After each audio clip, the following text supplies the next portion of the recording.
নমস্কার বন্ধুরা, এবার গ্যাস সিলিন্ডারে কিন্তু ৩০০ টাকা থেকে বাড়িয়ে ৫০০ টাকা ভর্তুকি দিতে চলেছে কেন্দ্রীয় সরকার। এমনটাই কিন্তু আপডেট উঠে আসছে। চলুন বন্ধুরা, এই ভিডিওতে কি বলা হয়েছে সেটা দেখে নেওয়া যাক। সমস্ত বিস্তারিত আলোচনা করব এই ভিডিওতে, তাই ভিডিওটি স্কিপ না করে পুরো দেখতে থাকুন। চলুন বন্ধুরা, ভিডিও শুরু করি।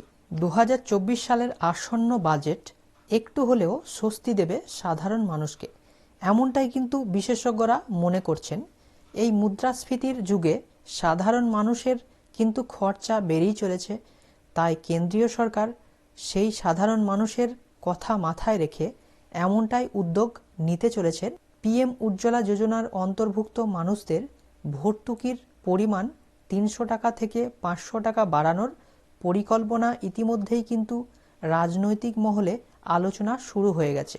২০২৩ সালের অক্টোবর মাসে উজ্জ্বলা যোজনার অন্তর্ভুক্ত মানুষদের জন্য একটি দুর্দান্ত ঘোষণা করেছিল কেন্দ্রীয় সরকার।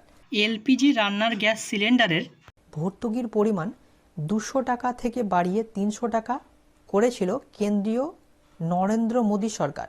স্বাভাবিকভাবেই প্রশ্ন ওঠে, সরকারের তরফ থেকে কি এই ভর্তুকির পরিমাণ আরও বেশি করতে পারে কি?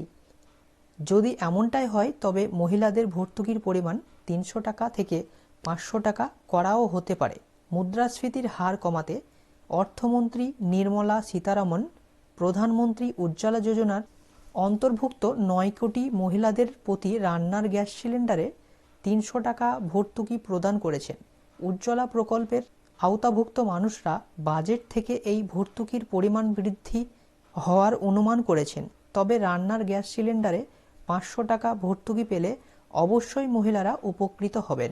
২০২৩ সালের আগস্ট মাসে উজ্জ্বলা যোজনার অন্তর্ভুক্ত এলপিজি রান্নার গ্যাস সিলিন্ডারের মূল্য ২০০ টাকা কমিয়ে দেন।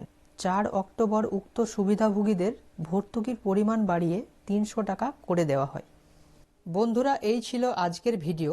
এই রকম গুরুত্বপূর্ণ ভিডিও পাওয়ার জন্যে অবশ্যই চ্যানেলটিকে সাবস্ক্রাইব করে অল নোটিফিকেশান অন করতে যেন ভুলবেন না।